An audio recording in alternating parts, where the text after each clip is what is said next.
سب سے بڑی خرابی جو اس وقت مجموعی طور پر پوری امت مسلمہ الا ماشاء اللہ کوئی غیر فکر کرتا ہو، کہیں پر اسلائی کا نظام ہو، عمومی طور پر گھروں کی تربیت کا نظام مفقود ہو گیا ہے۔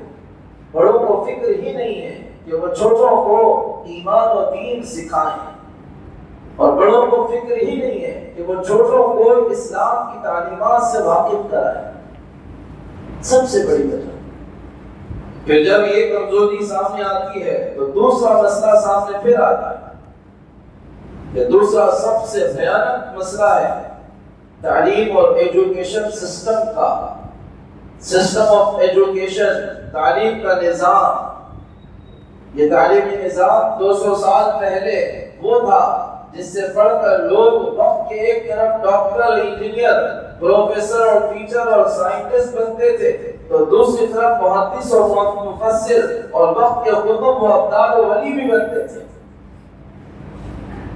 لیکن بدبخت انگریزوں نے اور ان کی چالوں کے نتیجے میں جس تعلیمی نظام کو ہمارے علاقوں میں چلا دیا گیا، پورے ملک میں چلا دیا گیا، پورے عالم میں چلا دیا گیا، اس تعلیمی نظام اور اس ایجوکیشن سسٹم سے ایک آدمی مال کمانے والا تو بن جاتا ہے، انسان اور دیندار نہیں بن پاتا۔ میں بہت صاف لفظوں میں کہہ رہا ہوں، جس کی ایک اور ایپل پر پہلی بنیاد پر یہ بات کہی جاتی ہو کہ زیادہ پڑھو گے تو زیادہ تنخواہ ملے گی، اچھا پڑھو گے تو اچھا پیسہ کماؤ گے، اس تعلیم سے کیا امید کی جا سکتی ہے کہ وہ کسی انسان کی ہمدردی اور رحمدلی سکھائے؟ انسان تعلیمی اداروں سے تربیت کا نظام ختم ہے۔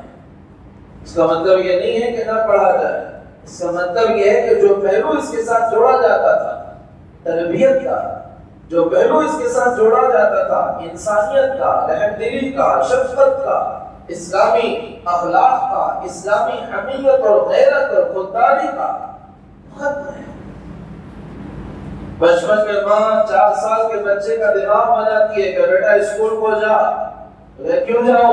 کہ تو پڑھے گا تو ڈاکٹر بنے گا، ڈاکٹر بنے گا تو اچھی کمائی ہوگی، تو پڑھے گا تو انجینئر بنے گا، انجینئر بنے گا تو اچھی کمائی ہوگی، تو پڑھے گا تو ٹیچر بنے گا، پروفیسر بنے گا، پروفیسر بنے گا تو اچھی کمائی ہوگی، بیٹا تو پڑھے گا تو سائنٹسٹ بنے گا، اور سائنٹسٹ بنے گا تو اتنے کمائے گا۔ کوئی ماں یہ نہیں بولتی کہ تو پڑھے گا تو انسان بنے گا، تو پڑھے گا تو دین کی خدمت کرے گا، تو پڑھے گا تو اچھا انسان معاشرے میں بن کر ابھرے گا۔ ہر وقت رات میں بچوں کو سلاتے وقت مائیں کہتی ہیں کہ سو جاؤ بیٹا، صبح اسکول کو جانا ہے۔ ترس گئے کان بچوں کے سونے کے لیے کہ کبھی کوئی ماں بھی کہہ دے کہ بیٹا جلدی سو جا، صبح فجر میں اٹھنا ہے۔ کہاں ہے؟ اسکول کی فکر ہے، نماز کی کوئی فکر نہیں۔ اور اسی بے دینی کے ساتھ یہ بچے جوان ہو رہے ہیں۔ 25 سال کی بچی ہو رہی ہے، 20 سال کی بچی ہو رہی ہے، اس کو نماز نہیں معلوم، اس کو کلمہ نہیں معلوم، اس کو اللہ نہیں معلوم، اس کو رسول نہیں معلوم۔ تعجب ہوگا۔ میں اکثر سناتا ہوں، ایک سیزن چلتا ہے ٹی ویوں پر، کون بنے گا کروڑ پتی کا۔ اس میں ایک واقعہ پیش آیا تھا، ایک مسلمان لڑکا نوجوان اس کے ہاٹ سیٹ پر بیٹھا، اور اس کے ایک کے بعد 2 اور 2 کے بعد 3 اور 3 کے بعد اوپر سوالات کے جوابات دیتے دیتے بہت آگے بڑھ گئے، اور وہ کروڑوں کی جب سوالوں کی باری آئی ہے، لاکھوں کے سوالات جب اس سے ہو رہے تھے، اب سوچو اس کے نالج کے کیا عالم ہوگا، اس کے دماغ کی کیا حالت ہوگی، اور اس کے نالج کا کتنا اس کے پاس سمندر گھاٹے مار رہا ہو، جو وہاں بیٹھ کر ایک کے بعد ایک کے بعد ایک اسٹیپ پار کرتا چلا جاتا ہے۔ آگے کی سیٹوں پر کئی سوالات ہو جانے کے بعد دنیا کی ہر شے کے اس سے ایک سوال پوچھا جا رہا ہے اسی سیٹ پر کہ محمد صلی اللہ علیہ وسلم مسلمانوں کے نبی ہیں، ان کے والد کا نام فلاں تھا، ان کے دادا کا نام کیا ہے آپ کو بتانا ہے، اور آپ کو یہ آپشن اور یہ آپشن اور یہ آپشن اور یہ آپشن دیے جا رہے ہیں، اور وہ سارے آپشنوں کے سامنے ایسا شخص جو مسلمان ہے، ایسا نوجوان جو مسلمان ہے، بریلینٹ ہے، سمجھدار ہے، عقل مند ہے، نالج کا پہاڑ اس کے پاس ہے، لیکن آپ کو تعجب ہوگا کہ ایک مسلمان نوجوان ایسے سوال پر اپنی قسمت اور اپنی بازی ہار گیا۔ جواب نہیں دے سکا اس بات۔ انڈیا کی کرکٹ ٹیم میں کتنے لوگ کھیل رہے ہیں اس وقت، وہ سارے ایک سانس میں سنا رہے ہیں کون سا فٹ بالر کہاں کا ہے اور کون سے فٹ بالر ٹیم نے کون سی کپ جیتا ہے اور کون کتنے جیت چکا ہے اور کون کتنے ریکارڈ اپنے پاس رکھتا ہے، ٹینس کے، فٹ بال کے، کرکٹ کے اور فلاں کے اور چنا کے، ساری دنیا کی معلومات ہیں، لیکن ایک معلومات اگر علم نہیں ہے تو یہ نہیں ہے۔ بھی کون ہے؟ نبی کی بیویاں کون تھی، بیٹیاں کون تھی، کیا زندگی تھی محمد صلی اللہ علیہ وسلم، شروع سے لے کر آخر تک نظام تباہی کی طرف جا رہا ہے۔ پھر اس کالج اور اسکول کے نظام سے بچے جڑتے ہیں، پہلے دن سے ان کو یہ سکھایا جاتا ہے کہ پیسہ کمانا ہے، پیسہ کمانا ہے، فلاں کی گاڑی دیکھو، فلاں کا بنگلہ دیکھو، فلاں کی اسٹائل دیکھو، فلاں کی چیئر دیکھو، فلاں کا عہدہ دیکھو، فلاں کا فلاں دیکھو، فلاں کا چنا دیکھو، اس کا فارم ہاؤس دیکھو، اس کی زمین دیکھو، اس کا یہ دیکھو، اس کا بینک بیلنس دیکھو۔ یہ اسی خواب کے ساتھ اوپر اٹھتا ہے، اور جب وہ خواب اس ایمان اور دین اور اسلام کے ساتھ پورے ہوتے ہوئے نظر نہیں آتے اور کفر اور شرک میں نظر آتے ہیں پورے ہوتے ہوئے، تو پھر یہ کیوں نہیں اپنے اسلام کو ٹھوکر مارے؟ سب سے بڑی وجہ ہے۔ پھر اس کے ساتھ اور بھی وجوہات ہیں کہ اسی کمزوری نے اور بہت سارے وجوہات کو جنم دیا ہے، اور بہت سارے وجوہات۔ ہمارا شادیوں کا نظام ایک بڑی وجہ ہے، بہت بڑی وجہ ہے۔ صرف یہی وجہ نہیں ہے، یہ بھی میں صاف کروں کہ صرف یہی وجہ نہیں ہے، لیکن یہ بھی ایک بڑی وجہ ہے۔ ایک مسلمان لڑکی کسی غیر مسلم کے ساتھ پکڑ جائے تو ہمارا خون کھول جاتا ہے، غیرتیں جاگ جاتی ہیں، ہاتھ توڑنے پر آ جاتے ہیں، مرنے بنانے پر آ جاتے ہیں۔ کیوں گئی کسی آفس میں کام کرنے کے لیے، کیوں گئی کسی شعبے میں جاب کرنے کے لیے، کیا ضرورت ہے ان کو باہر نکلنے کی، کیا ضرورت ہے ان کو کمپنیوں میں جانے کی؟ مسلمان لڑکیوں کے دو طبقے ہیں، آپ کو سمجھنا پڑے گا اس کو بھی۔ ایک تو وہ ہیں جو شوقیہ یہ سب کر رہے ہیں، فل ہائی ماڈرنزم کے چکر میں آئے ہوئے ہیں، ان کو تو دین اور ایمان سے کوئی غرض ہی نہیں، ان کو چھوڑ دو، ان کو کوئی غرض ہی نہیں۔ لیکن اب جو نظر آ رہا ہے اور یہ جو کچھ حالات سنائی دے رہے ہیں اور جو کچھ واقعات ہو رہے ہیں، یہ متوسط گھرانے کی لڑکیوں کے سامنے سنائی دے رہے ہیں۔ اس میں اکثر و بیشتر اگر آپ تلاش کریں، ان میں اکثر و بیشتر اگر آپ غور سے دیکھیں تو وہ لڑکیاں ہوں گی جن کو مجبوری نے گھر سے باہر نکالا، مال کی مجبوری نے، پیسے کی مجبوری نے، کمائی کی مجبوری نے، گھر کے اخراجات باہر نکالا ہے۔ ہر بات بنی ہے باہر نکلنے کی، کوئی کہیں پر ایک بازاروں میں جاب کر رہی ہے، کوئی کاؤنٹر پہ بیٹھی ہوئی سب کو مسکرا کر جواب دے رہی ہے، کوئی کسی کنڈکٹر بنی ہوئی ہے، کوئی کچھ کر رہی ہے، کوئی کچھ کر رہی ہے۔ اگر تلاش کرو تو ان کی معاشی کمزوریوں نے ان کو باہر نکالا، اور معاشی کمزوریاں دو وقت کا کھانا اور دو وقت کا پینا نہیں ہے، معاشی کمزوریاں شادیوں کے وقت کی ہماری مانگیں اور جہیز و کنڈوں کی لعنتیں ہیں۔ یہ ہے جو باہر نکال کر، اتنا پیسہ ہوگا تو میری شادی ہو پائے گی، اتنا پیسہ نہیں ہوگا تو میری شادی کیسے ہوگا؟ حضرت مولانا سجاد صاحب رحمانی دامت برکاتہم کی ایک بات مجھے یاد آتی ہے، بڑی عجیب بات انہوں نے کہی۔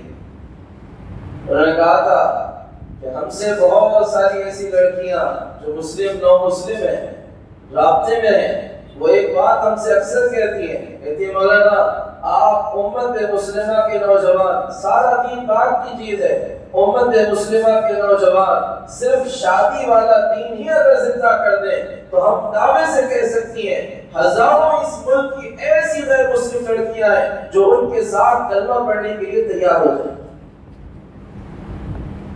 غیرت یہاں کیوں نہیں جاگتی ہے ہماری؟ اس پر تو جاگتی ہے کوئی کسی کے ساتھ چلی گئی، لیکن اس وقت غیرت کہاں چلی جاتی ہے جب مائیں اور گھر کے افراد لاکھ لاکھ 10 لاکھ روپے ہنڈوں کے سوالات لڑکی والوں سے کر رہے ہوتے ہیں۔ اس وقت کہاں چلی جاتی ہے خودداری؟ پتہ نہیں چلتا۔ اس وقت کہاں چلی جاتی ہے وہ غیرت جو کسی کے ساتھ ملنے پر جاگتی ہے، مرنے مرانے پر تیار کر دیتی ہے؟ اس وقت یہ چوہے کی طرح، بلی کی طرح، بھیگی کی طرح کیوں بیٹھ جاتا ہے؟ شادیوں کی تباہی نے امت کو تباہ کر کے ڈال دیا، اس خرابی نے تباہی کی طرف ڈھکیل دی۔ مال و دولت کے چکر میں اب شروع سے لے کر آخر تک پورا معاشرہ لگا ہوا ہے، پورا معاشرہ، جو یہ یہاں چلتا ہی ہے کہ باپ کیا کرتا ہے، گھر کیسا ہے، کماتے کیا ہے، بینک بیلنس کیا ہے، یہ تک دیکھ رہے ہیں آپ۔ عجیب بات ہے، آپ کا اکاؤنٹ نمبر بتائیے، اس میں کتنے پیسے سیو ہیں وہ بتائیے، جاب کون سی ہے یہ بتائیے۔ ارے انسان بھی ہے، دین بھی ہے، اسلام بھی ہے، کچھ توحید کا خیال بھی ہے، کچھ پتہ نہیں۔ ہاں یہ سب ہو تو ہم تیار ہیں، یہ سب ہو تو ہم تیار ہیں، اور یہ سب نہ ہو تو ہم تیار ہیں۔ حضور اکرم صلی اللہ علیہ وسلم نے فرمایا تھا، اذا خطب الیکم من ترضون دینہ وخلقہ فزوجوہ والا تفعلوه تکن فتنة فی الارض وفساد عظیم۔ جب کسی ایسے لڑکے کا رشتہ تمہاری لڑکیوں کے پاس آئے جس کے دین و اخلاق اچھے ہیں تو شادیاں کر دو اپنی بچیوں کی، دوسری چیزیں نہ دیکھو۔ اگر تم دوسری چیزوں کے واسطے ایسے بچوں کو نظر انداز کر دو گے تو زمین میں بڑا فساد پھیل جائے گا۔ جس معاشرے کے اندر شادیاں مہنگی ہو جاتی ہیں اس معاشرے کے اندر زنا سستا ہو جاتا ہے، سب سے ہلکا ہو جاتا ہے۔ یہ ایک بڑی وجہ ہے کہ اپنی غیرت کو یہاں استعمال کریں۔ یاد رکھنا، وہ شادی، حضور نے کہا تھا وہ شادی سب سے زیادہ برکت والی ہے جس میں خرچ سب سے کم ہو۔ جھوٹی شان دکھانے کے واسطے، جھوٹے اپنے کالر کو صحیح کرنے کے لیے سودی قرضوں کو لے کر، لاکھوں کا ڈیکوریشن کر مطالبے کر اتنا پکاؤ، اتنا کھلاؤ، یہ پکاؤ، یہ کھلاؤ، جوڑے کو اتنے، کپڑوں کو اتنے، ہونڈے کو اتنے، گاڑی بھی چاہیے، کار بھی چاہیے، گڑی بھی چاہیے۔ کوئی شادی نہیں ہے، بھیک مانگ رہا ہے آدمی، بھیک، سودا ہو رہا ہے۔ مرد کی غیرت کے خلاف ہے یہ سب، مرد کی خودداری کے خلاف ہے یہ سب۔ میں پوچھتا ہوں ایسے نوجوانوں سے، کسی لڑکی کا جب فیس بک پر، واٹس ایپ پر، جو کسی کونے کے اندر کسی اور کے ساتھ بھاگ جانا ہم جب دیکھتے ہیں اور ہمارا خون کھولنے لگتا ہے تو اس وقت یہ خون کیوں اتنا ٹھنڈا پڑ جاتا ہے جب ہم خود کسی لڑکی کے گھرانے پر یہ ظلم کر رہے ہوتے ہیں؟ جب یہ غیرت کہاں چلی جاتی ہے، جب یہ خودداری کہاں چلی جاتی ہے؟ اور یہ سب معاشرہ خرابی کے نتیجے، یہ سب کرنے کے بعد اب جب ہم کہتے ہیں کہ کوئی بگڑی ہے تو اس کو اس بگاڑ پر پہنچانے والے ہم ہیں، اور کون ہے؟ اس نتیجے پر لے جانے والے ہم خود ہیں۔ ہم نے ایسا ماحول بنا دیا ہے اپنی جھوٹی شانوں کے لیے، اپنے جھوٹے نام و نمود کے لیے۔ اس نے 2 لاکھ کا ڈیکوریشن کیا تو میں 3 لاکھ کا کروں گا، اس نے 3 کا کیا تو میں 4 لاکھ کا کروں گا، اس نے 2 کھانے پکائے تو میں 3 پکاؤں گا، اس نے 3 پکائے تو میں 4 پکاؤں گا، اس نے 4 پکائے تو میں 5 پکاؤں گا۔ کمپٹیشن، ایک ریس چلی ہوئی ہے، زبردست ریس، طرح کے خرافات پھر اس کے ساتھ، بے راہ رویاں اس کے ساتھ، مخلوق اختلاطات اس کے ساتھ، مرد و عورت کا ایک دوسرے کے ساتھ جب گھٹا اس کے بعد زندگیاں تباہی کی طرف نہیں جائیں گی تو کدھر جائیں گی؟ پھر طریقے اگر زندگی میں اس سے ہٹ کر دیتے تو سارے طریقے غیروں کے، سارے طریقے یہودیوں کے، عیسائیوں کے، ہندوؤں کے۔ 3 سال کی بچی کو برتھ ڈے کے نام پر اس کے کلاس فرینڈ کے ساتھ کھڑے کرنے والے ماں باپ اس بات کو بھول جاتے ہیں کہ جب یہ 3 سال میں دونوں ایک دوسرے کے ساتھ ہیں تو یہ 25 سال میں محبت کتنی پوری ہو جائے گی۔ عجیب چلن چلا ہوا اس زمانے میں، کہاں سے یہ لعنت آئی پتہ نہیں۔ اب برتھڈوں کا نظام چلا ہے، برتھ ڈے، اس کا برتھ ڈے، اس کا برتھ ڈے، بوڑھے کا، جوان کا، پیدا ہونے والے کا۔ کون سا اسلام یہ سب ہمیں سکھا رہا تھا؟ کون سا دین ہمیں یہ سب سکھا رہا تھا؟ اور کون سے کلچر کو ہم فالو کرتے چلے جا رہے ہیں؟ نادا تجھے گھڑیال یہ دیتا ہے منادی، گردوں نے گھڑی عمر کی ایک اور گرا دی، ایک وقت عمر کا ختم ہوا ہے، جیت پر چل رہا ہے۔ دوستوں کو بلا لیں، بچیوں کے ساتھ، بچیوں کے دوستوں کو بلا لیں، کیک کاٹتے ہوئے۔ آج تو 3 سال 5 سال 4 سال کی بچی کے درمیان اچھا لگ رہا ہے، لیکن جب یہی جوان ہوتے ہوتے اسی طرح کی فرینڈ شپوں کے ساتھ بڑی ہوں گی تو کیا یہ معاشرہ اچھا بنے گا؟ کس نے آئیں گے اس کے ساتھ؟ پھر اور سب سے بڑا مسئلہ بن گیا ہے کہ ہر ماں باپ اپنے بچے کو وقت کا قطب الدین بختیار کاکی سمجھتے ہیں، اور ہر ماں باپ اپنی بچی کو وقت کی رابعہ بصریہ سے نیچے سوچنے کے لیے تیار ہے۔ میں بہت سنجیدگی سے کہہ رہا ہوں، تھوڑی دیر اپنے آپ کو اس عمر پہ لے کر جائیں جس عمر پہ آپ کے نوجوان بچے اور بچیاں اس وقت گزر رہے ہیں۔ کیا اس عمر میں جب آپ تھے تو کیا آپ کے پیچھے شہوتیں نہیں لگی ہوئی تھی؟ جب آپ اس عمر میں 25 اور 20 کی عمر میں تھے کیا آپ کا دماغ زنا کی طرف نہیں جاتا تھا، لڑکیوں کو دیکھنے کی طرف نہیں جاتا تھا، لڑکیوں کا لڑکوں کو دیکھنے کی طرف نہیں جاتا تھا؟ شہوت اندر سے ابھر کر بار بار دم نہیں توڑتی تھی؟ کہ ہم کیوں بھول جاتے ہیں کہ ہمارے بھی بچے اور بچیاں اسی مرحلے سے گزر رہے ہیں؟ نہیں، ہماری بچی کچھ نہیں کر سکتی۔ کیوں نہیں کر سکتی؟ فرشتہ ہے، یہ کچھ نہیں کر پائے۔ اندھا دھند اعتماد اور غیر ضروری آزادیاں، کوئی ضرورت نہیں ہے موبائل فونوں کی، لڑکیوں کو خصوصاً۔ ہو سکتا ہے میرے جملے پہ کوئی مجھے بہت بیکورڈ کہہ دے، کوئی بہت پرانے دماغ والا کہہ دے، لیکن جب زندگی تباہ ہوتی بھی سامنے نظر آ رہی ہو، حالات بگڑتے ہوئے سامنے نظر آ رہے ہیں، اور پھر فون نے کوئی حد اور کوئی سیما باقی نہ رکھی ہو، کوئی باؤنڈری باقی نہ رکھی ہو جس نے ساری دنیا کی گندگیوں کو اپنے اندر سمیٹ دیا ہو، تو پھر صورتحال یہی ہوتی ہے کہ اوپر سے دکھنے میں بہت اچھا شریف عزت دار دیندار گھرانہ، اس گھر کے اندر پوری دنیا کی گندگیاں موجود ہوتی ہیں۔ کس طرف ہم اپنے رخ کو لے جا رہے ہیں؟ کس طرف ہم اپنی نسلوں کو لے جا رہے ہیں؟ بچیوں کے اوپر توجہ دیں، نوجوانوں کے اوپر توجہ دیں، آزادی کے نام پر ان کو جنگل کے جانور نہ بنا دیں کہ جو چاہے کریں، جو چاہے کھائیں، جو چاہے پئیں، جو چاہے زندگی گزاریں، بلکہ ان کو ان کے لمٹ بتائیں کہ دیکھو یہ باؤنڈری ہے، اس سے آگے نہیں جانا چاہیے، دیکھو یہ حد ہے، اس سے آگے نہیں جانا چاہیے، دیکھو یہ ہے ہماری باؤنڈریاں اسلام کی، اس کے آگے جب کبھی جاؤ گے سوائے تباہی کے کچھ مقدر نہیں ہو۔ یہ وہ ساری بنیادیں ہیں، اسباب بھی ہیں، اور اسی میں حل بھی چھپا ہوا ہے۔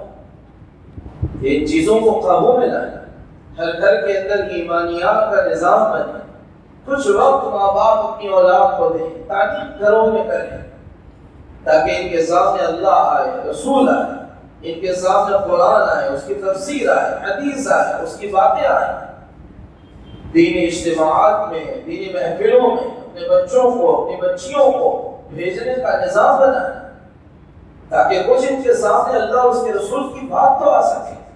پورا بچوں کو جوان کر کے پھر ان سے امید کی جاتی ہے کہ وہ کام کریں جو صحابہ نے کیا تھا، کیسے ہو پائے؟ شادیوں کو قابو میں لانا، تعلیمی نظام کو قابو میں لانا، وہ پڑھاؤ جس کی ضرورت ہے، جس کی ضرورت نہیں ہے، صرف نام کے واسطے، شان کے واسطے۔ اور لڑکوں کا بھی وہی نظام ہو گیا، عوام بھی لڑکیوں کو اب اس لیے پڑھا رہے ہیں کہ ڈگری بچی کے پاس ہوگی تو رشتہ ہو جائے گا، ڈگری نہیں ہوگی تو رشتہ نہیں ہوگا۔ اور بے وقوف نوجوان ہے وہ جو ایک چکر میں اس بات کو بھول جاتا ہے کہ ایک ڈگری کے لینے کے چکر میں اس بچی نے جو 4 سال 5 سال اپنے ڈالے ہیں وہ کیسے ڈالے ہیں، وہ بھی تو کبھی سوچے، وہ بھی تو سوچ کر کائے کو اس طرح کے مطالبات اور کائے کو اس طرح کے تماشے۔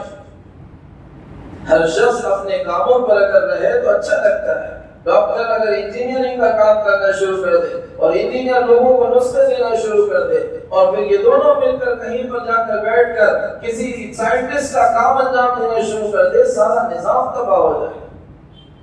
اس وقت یورپ کے بڑے بڑے محققین، یورپ کے، اور میں مسلم نہیں کہہ رہا ہوں، کوئی مولوی نہیں کہہ رہا ہوں، بلکہ بڑے بڑے عیسائی محققین، پروفیسر، دانشور، ڈاکٹرز اس بات کو کہتے ہیں کہ ہم نے اپنی بچیوں کو، لڑکیوں کو گھروں سے باہر نکالا ہے، اس کے نتیجے میں ہماری فیکٹریوں اور ہماری دکانوں میں مال تو بہت آ گیا، لیکن ہم اپنے گھروں کے نظام کو تباہ کر چکے ہیں۔